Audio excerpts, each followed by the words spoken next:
Hello everyone, welcome back to my channel All Sorted. And after a long time I'm uploading a video, and this time there's 2 months left for CAT. Yes, 60 days to CAT, and I am going to provide you solid inputs before the 2 months of your CAT. What things you should definitely do, what things you are noteworthy. I'm going to share everything.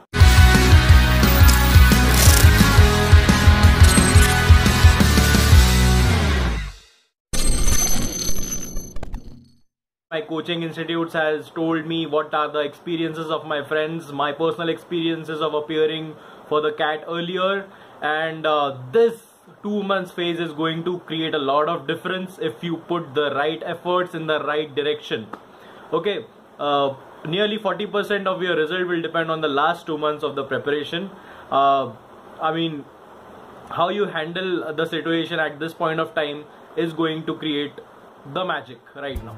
So you all must be now well versed with the mocks. You must be taking the mocks of IMS or Time or CL or any other coaching institute, and you might be scoring higher than your expectations, you might be scoring lower, or you might be scoring consistent. Whatever your score right now is, whatever preparation phase you are at, the inputs that I'm going to share is going to help one and all, everyone, despite of the level that you are at, despite of your performance in the mocks.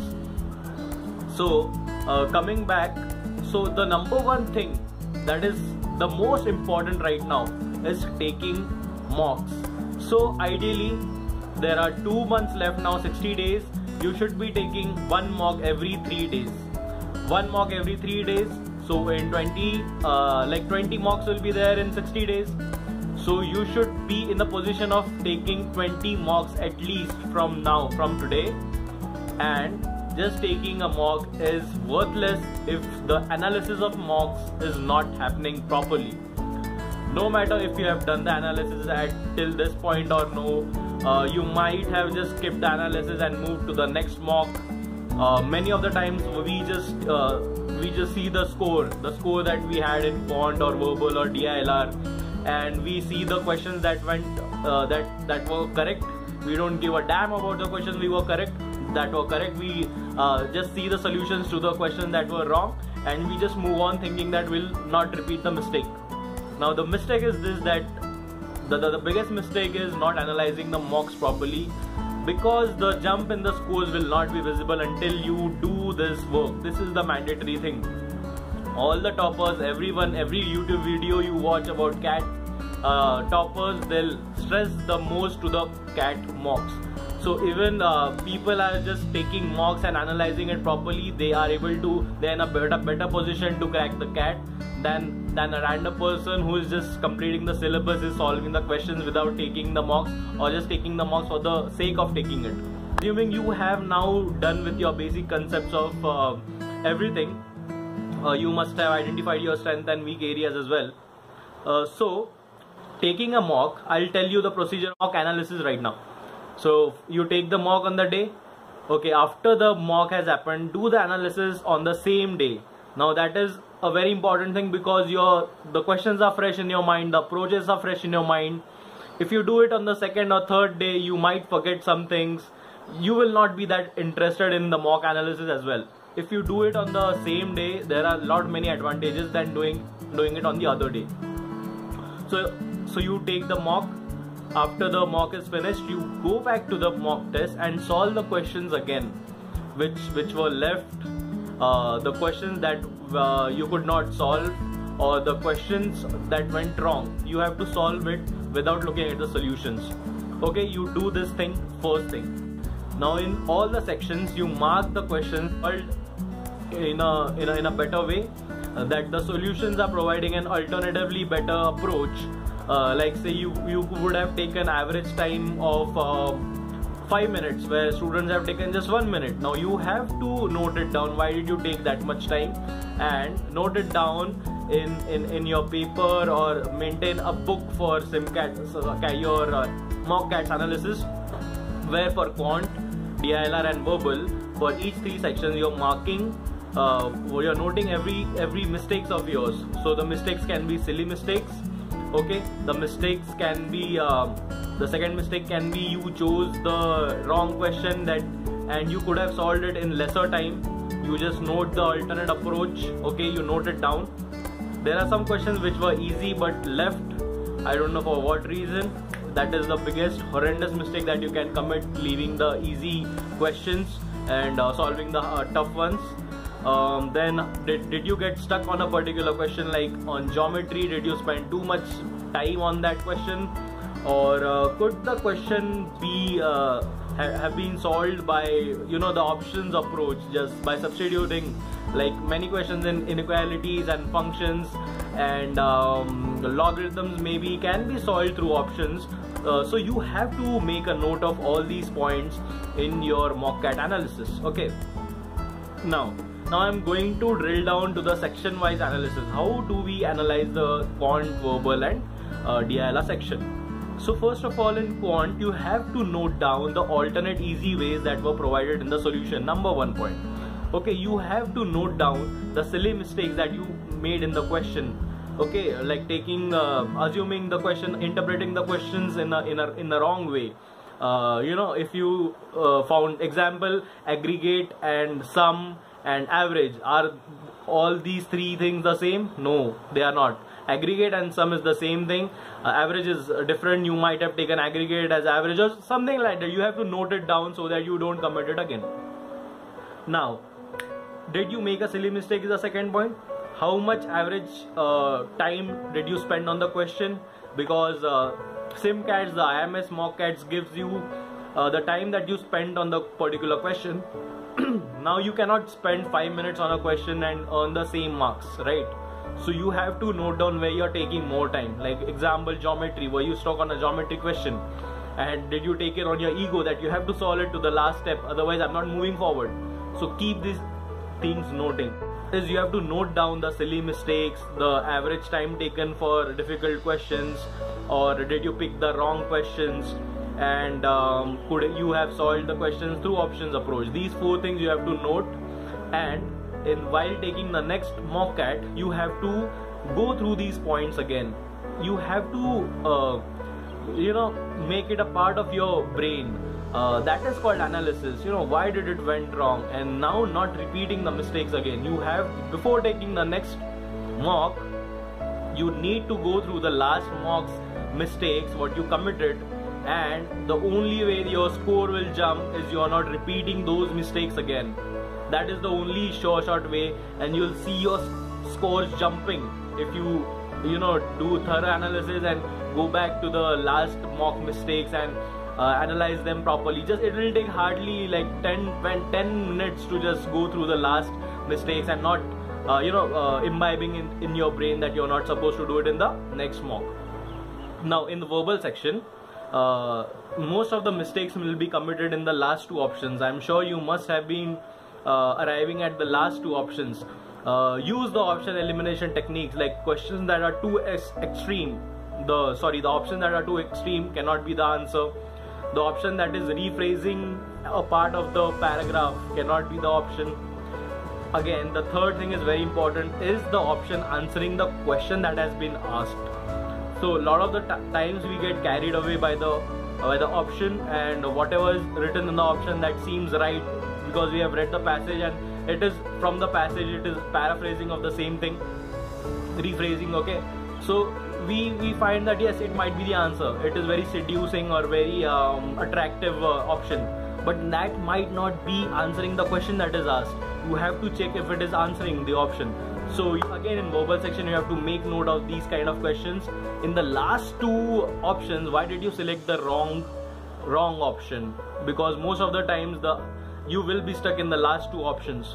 Okay, so there are some basic points, like you have to check, does the option answer the question that is asked?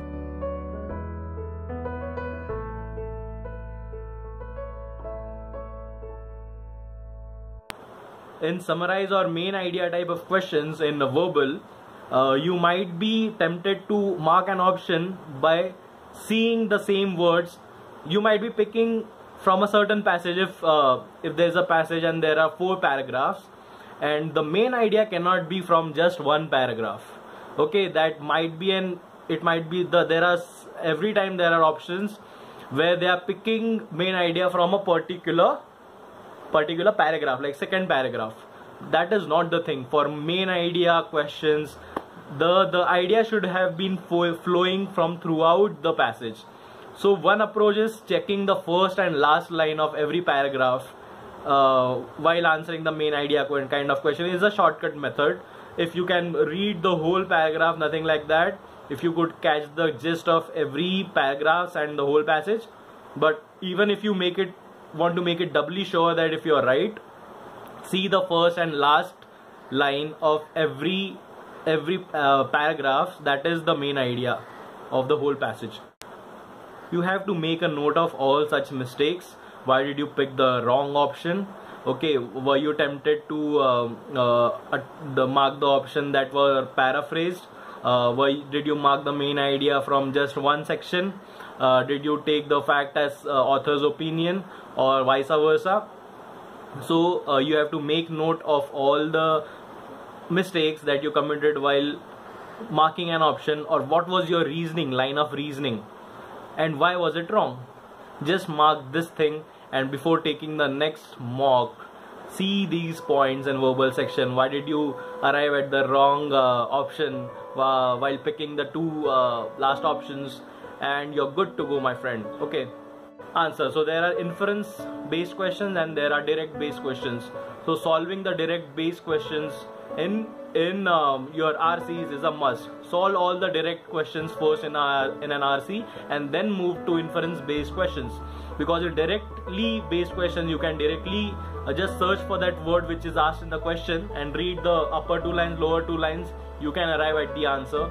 Probability is 90% you can arrive at the right answer. And for inference based questions, you will have to read the gist, you will have to catch the gist, you have to read the paragraph and then arrive at it. So don't skip the direct questions of all passages, of all RCs. Okay, so talking about the DILR section. Now picking up the right set, you must have observed, you have taken a lot of DILR, must have taken many mocks. Picking up of the right sets is utmost important. Now, how will you pick the right set? That is through a lot of practice. You must have known whether you are good at DI mode or logic mode. Now, there are mixed bag kind of questions that are now asked in CAT. So there is no DI, or you cannot differentiate much. So did you choose a LR heavy set or did you choose a DI heavy set? And what is the area of your comfort? Okay, from the past, if you have practiced a lot, you can go back to these sets and see the time that you took, see the sets you're comfortable with, scan the whole your 8 sets in DILR in like 5 minutes. You should be knowing the 2 sets that you're most likely comfortable in, and you're going to solve it. So first 5 minutes your aim should be to pick at least 2 sets from the 8 sets that you know you'll be able to do. By just reading, you're able to see the logic and how your answer will be flowing. So picking up the right 2 sets in the initial 30-40 minutes is the key to ace the DILR. You are not supposed to solve all the 8 sets. Trust me, 2 sets right, and last year 2 sets right and 90 percentile in DILR. 8 to 10 questions and 90 percentile in DILR. So friends, you have to be smart in DILR, okay? It is a time consuming section where you have to note down picked up, but were stuck. The lot of the sets you will be stuck in. So there will be 20 minutes passing away and you don't know about the time that has passed away, and then you check the timer and it is running backwards. So there are like 30 minutes remaining, 40 minutes remaining now, for 35 minutes remaining, and you get into that panic mode. That panic now, because of that pressure, you are not able to solve even an easy set. So picking up the easy first DILR set, at least solving the 4 questions of the first set is going to boost your confidence, and the increased confidence will help you crack the second set as well. So please practice as many DILR sets as possible, take as many sectional tests of DILR, identify what you're good with, because you'll be able to identify the right sets for you only after a lot of practice, trust me. And for that, for DILR, I am going to make a separate video which I'll be uploading very soon. The sources of DILR preparation in the last 2 months, the best sources that are the best kind of logic sets, the sets that can appear in CAT, the very close to CAT level, because the books, traditional books, bar graphs, pie charts and all are not going to come in your CAT, and most of the coaching institutes are not providing quality sets to the students. They are not taking as many lectures that are needed in DILR and focusing too much on quants. So I want to make a separate video for DILR, sources of preparation, sources of your sets. That will be by next video. Okay guys, so this was my thing, what I wanted to share about mock analysis. And the second is my takeaways for all 3 sections. There are 60 days remaining. You must be pressurized, you must be you must be feeling whether you'll be able to crack, because looking at the mock scores you may be disheartened. These things happen, these are common things which happen, but trust me guys, you have to get going. In the last 2 months you have to be motivated from inside. You have to give your best shot in the last 2 months, because this is going to make a lot of difference. Okay, the last 2 months if done very in a level-headed and composed way can create a lot of difference. Don't panic in this pressure situation. Be like Dhoni and you're going to ace the exam. So stay hooked for the next video coming on. For DILR and quant specifically, I want to talk about test taking strategy and the best sources possible for right now, like 2 months before CAT. So thank you so much for watching this video, and please comment, like and share if you like this one and you want me to make more videos, or you can comment everything whatever you want. So thanks a lot, thanks for watching, all sorted, and all the best for CAT 2018.